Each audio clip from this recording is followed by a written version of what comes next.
It came in at 7:42 a.m. The group chat buzzed like it always did, half muted, half ignored. I was brushing my teeth when I glanced at the notification, not expecting anything but maybe a half-hearted HBD or a forwarded meme. Instead, there it was. "No one's coming to your party, grow up." From my mother. In the family group chat. I read it once. Then again. The second time was just to confirm the punctuation. No emojis, no love you, no irony. Just a single deliberate sentence tossed into a digital room full of people I used to try to matter to. I spat the toothpaste rinsed and walked to the living room. The air was still. I sat down, unlocked my phone, and replied with one word. Understood. Then I opened my banking app. The rent payment was already queued $3,000 like clockwork. It wasn't my rent. It was theirs. My parents' monthly lease for a 3-bedroom ranch in Arvada with a leaky roof and a fireplace no one ever lit. I'd been paying it for 4 years. I canceled the auto transfer. My heart didn't race. My fingers didn't shake. It felt like clicking unsubscribe on an old email newsletter you never signed up for but kept receiving anyway. Then I archived the group chat. The silence that followed wasn't angry. It was clean. The kind of clean that comes when something is removed from your life, not added. I sat there for a while watching the blinking cursor on my screen, waiting for the next message that didn't come. No just kidding, no follow-up. Just digital silence. I got up and made coffee. Black, no sugar. The bitterness felt honest. I sat at the table and sipped slowly, watching sunlight creep across the floor, warm and indifferent. I didn't cry. I didn't rage. But something inside me shifted like a lock turning for the first time in years. Something that had been stuck now moved with purpose. I looked at the calendar on the fridge. A red circle marked today, Elena's 28th, in my own handwriting. I took the magnet off and threw it in the trash, then opened my laptop and logged into the car tracker account. The next morning, I drove to Arvada just after sunrise. Their street was still quiet, the kind of quiet that blankets a place before people start pretending everything's fine again. I didn't knock. I didn't even park. I pulled up to the curb, pressed the unlock button on my phone, and watched the sedan's lights blink twice. The same car I'd bought 2 years ago when Dad said his back couldn't handle the bus anymore. It was still clean. Of course it was. Kaya had it detailed monthly on my card. I stepped out, opened the driver's side door, and slid in. There was a gym bag in the back, some old receipts in the console, and a half-used air freshener hanging from the mirror. I didn't touch any of it. I just started the engine and drove off. No one came out to stop me. I didn't feel triumphant. I didn't feel anything, really. Just a calm sort of closure, like finishing a chapter of a book that stopped making sense a long time ago. Back home, I called the credit card company. I told them I wanted to close every card authorized under my name. When they asked for a reason, I said, "No longer safe." That was all. Then I took a long shower, the kind where you stand there without thinking. No music, no timeline. Just water and steam, and the slow peeling away of a version of myself I didn't owe them anymore. By noon, I'd shredded 2 expired cards and packed the car keys in a drawer I didn't open often. The group chat was still silent. No new messages, no missed calls. That night, I pulled out a folder I hadn't opened in months, labeled Kaya Proof. I was 24 when it started. Just got promoted to full-time at the healthcare software company. It wasn't glamorous, but the paycheck cleared every 2 weeks and came with decent benefits. I remember telling them on a Sunday call, feeling proud. They didn't say congratulations. Mom just sighed and said, "That's a blessing, especially now that things are tight over here. It began with 1 rent payment, just this month. Your dad's hours got cut again. Then it was groceries. Your sister needs real food, not ramen. Then the electric bill. Your mom's back acts up when it gets cold." By year 2, I was covering the rent, gas, phone bills, the cat's vet visits, Kaya's car insurance, and anything they described as urgent. They never demanded. They just implied. "You're the stable one now. We gave you everything. It's your turn." Kaya didn't work much. She said she was building a wellness brand. Mostly, she posted filtered yoga poses on Instagram and went on spontaneous weekend trips. I never saw anyone in the photos but her and a rotating cast of boyfriends.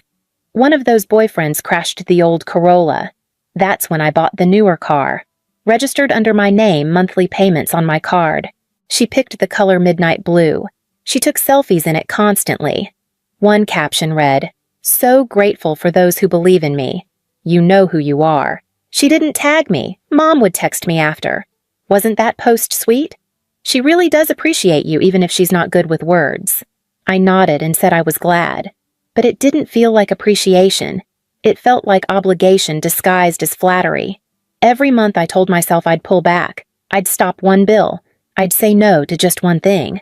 But the moment I hesitated, the guilt came in waves. We're your family, Elena. You think strangers would ever do this for you? And every time I gave in. I told myself I was being kind, that this is what good daughters do. But sitting there now, holding the folder of receipts and bank transfers, I saw it clearly. They never saw any of it as kindness. They treated it like restitution, like I owed them for being born. I flipped the folder shut and placed it next to my laptop. On the screen, a notification popped up. Kaya had posted another story. I tapped it open. She was poolside again. The caption said, "Healing requires space." I drove 5 hours that Thanksgiving morning with a pie in the passenger seat and a bottle of Pinot tucked under my jacket. I hadn't told anyone I was coming. I thought it'd be a good surprise. Maybe a little awkward at first, but warm eventually. Maybe they'd even be happy. I knocked with my elbow holding the pie. The door creaked open and Mom blinked at me like I was the mailman. "Oh," she said. "You came." She called over her shoulder, "Kaya, tell Josh to hide the gifts, your sister's here." I didn't ask what gifts. I already knew they weren't mine. Inside, everything felt too lived in, too settled, like a party I'd wandered into by mistake.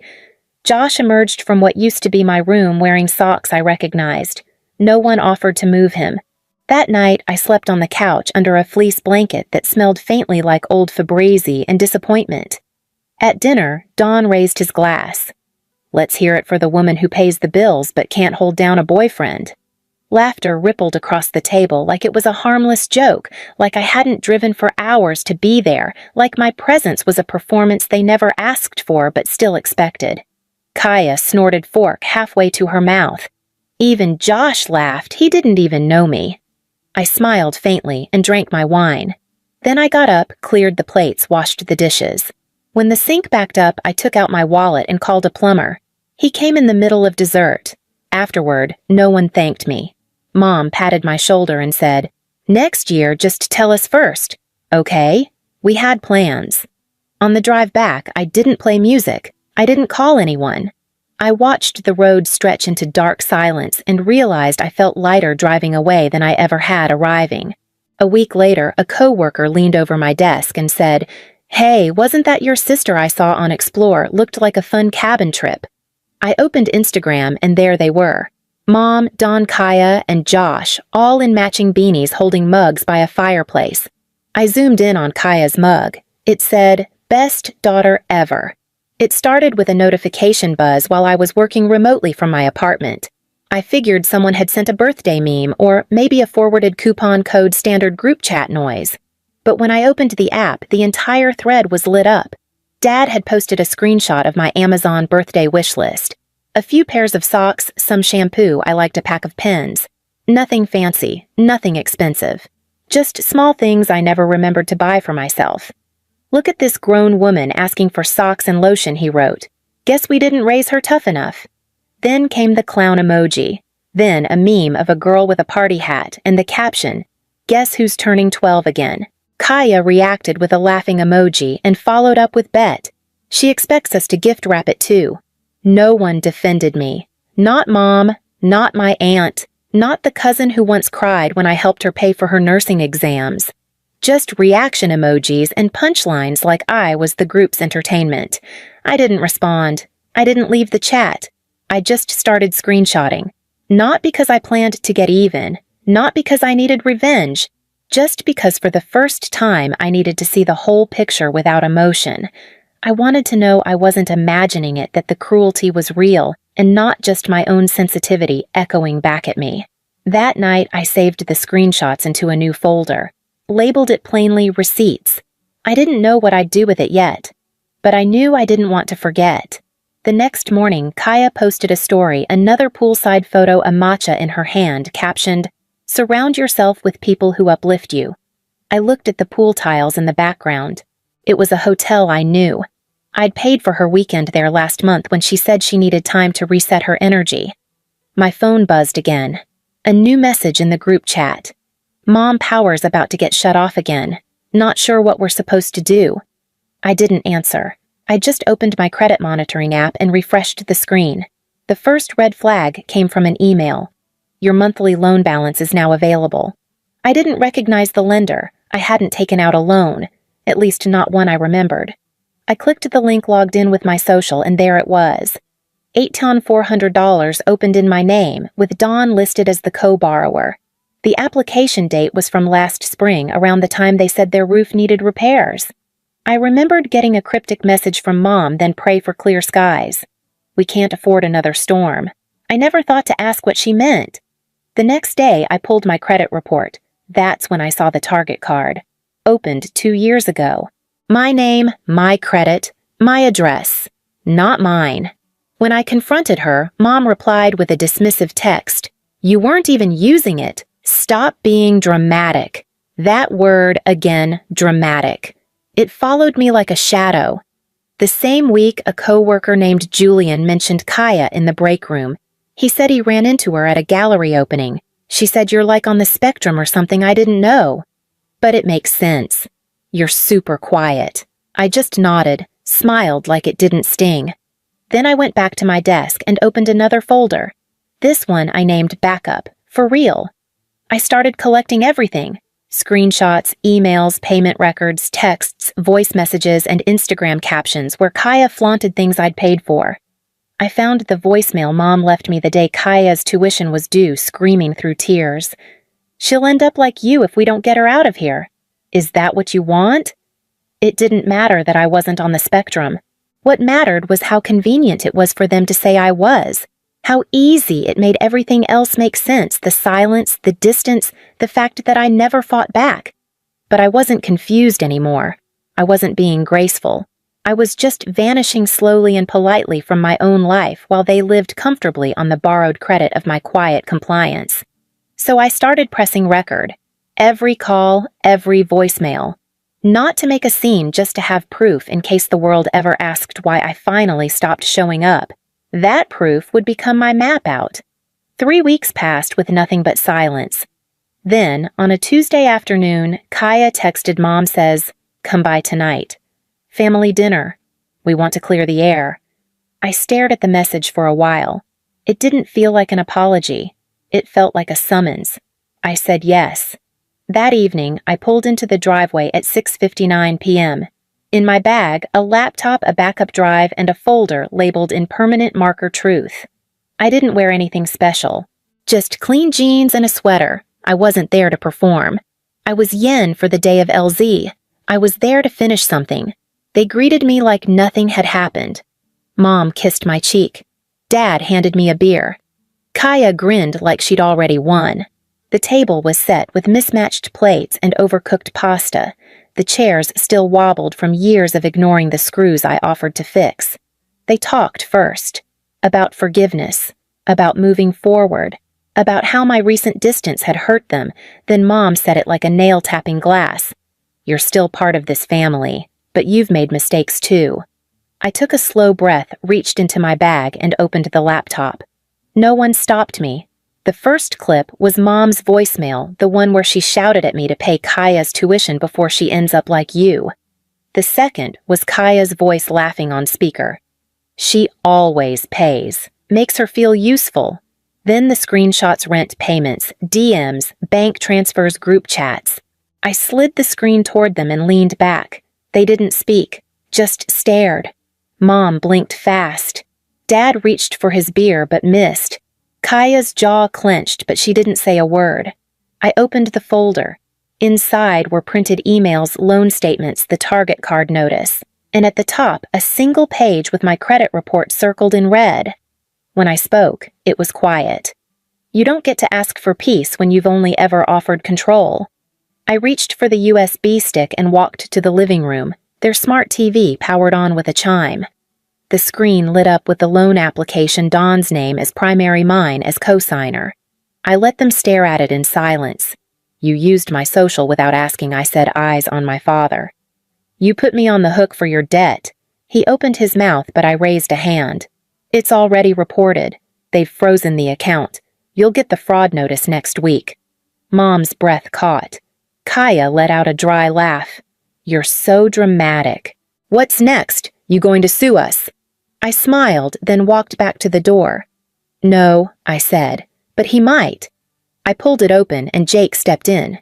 Kaya froze. Her smirk dropped like a switch had flipped. He held a black folder in one hand and didn't look at her. He sat across from her and set it on the table. "You want to tell them," he said, "or should I?" Kaya stood up. "Why are you here?" Jake opened the folder. Inside were printed screenshots of messages, edited timestamps, mismatched fonts. Beneath them, a transcript of voice memos Kaya had spliced to make it sound like he'd screamed at her. The metadata showed the audio file had been created on her laptop, not his phone. At the bottom was a handwritten plan in her looping cursive titled, "How to Emotionally Destabilize Him Before the Breakup." Mom covered her mouth. Dawn didn't move. Jake's voice stayed level. "You told everyone I hurt you. You told Elena I was dangerous. You said I stalked you." Kaya snapped. "You don't get to. You're not the victim Jake cut in. You're the villain. And I'm done pretending." He stood and walked to the door without waiting for a reply. I followed him, then turned back once more. "You wanted me to be the good daughter," I said, the quiet wallet. "But I'm done playing the part." I grabbed my bag and laptop and stepped out into the night. Behind me, I heard the shouting start, Margot calling Kaya's name. Dawn, demanding I come back, something heavy crashing against the wall. I didn't look back. Instead, I drove home in silence and woke the next morning to a blinking cursor and a folder labeled Archive. That night, I stayed up at my desk, staring at the folder I had named Archive. It held everything: screenshots, voice notes, loan documents, bank records, Kaya's captions, Mom's voicemails. Nothing dramatic, just the facts no one had ever asked for. At 1:12 a.m., I uploaded it. The post read, "When family treats you like an ATM with a heartbeat. No begging, no anger. Just a link to the evidence and one closing sentence: I'm not angry. I'm not sad. I'm just done pretending this is what love looks like." By morning it had spread. Not celebrity viral, but enough to catch. Hundreds of shares, dozens of comments, some from strangers, some from people who knew them. I didn't reply. I didn't need to. I'd already said everything. Dad went live from the garage by noon, said I was fragile. She doesn't know what she's doing. Behind him, a pyramid of empty beer cans. He called it forgiveness. I posted a reply. No caption, just a video of him from 3 years ago laughing. "It's fine. I used her social. She owes us." I closed the app and walked to the window. Denver looked quiet from 10 floors up. 3 weeks later, I moved into a condo on the 10th floor downtown Denver. No rent, no roommates. Fully paid through a legal trust, no forwarding address. No name on the buzzer. Just clean floors, high ceilings, and silence I didn't have to earn. No one knew where I lived, not even close friends. I didn't post about it. I didn't text pictures of the view. I didn't owe anyone an explanation. The phone calls stopped. Eventually, even the cryptic posts and guilt-laced emails faded. I didn't block them, I just stopped listening. I built a new website that week. Black and white, minimal. Just a name, understood consulting. Quiet, steady. A space for people like me, those who grew up thinking love was something to buy back month after month. I didn't launch with a big announcement. No press. Just a simple line on the homepage. You don't owe anyone access to your peace. I worked, I slept, I healed, I didn't celebrate my birthday. But I bought a candle and lit it that night. Not for the year ahead, but for the years I survived without lighting anything at all. 3 weeks later, I screwed the plaque into the wall above my desk. Brushed steel clean font. No decoration, just words I now lived by. We don't rebuild what broke you. We build what frees you. Beneath it, a smaller plate. Matte black. Just 6 words. Guess who's not turning 12 again? I stepped back, took a breath, and smiled. Not because they'd seen it, but because they never would. This year there was no cake, no call, no chaos. Just a quiet office, a locked door, and finally a life that belonged only to me.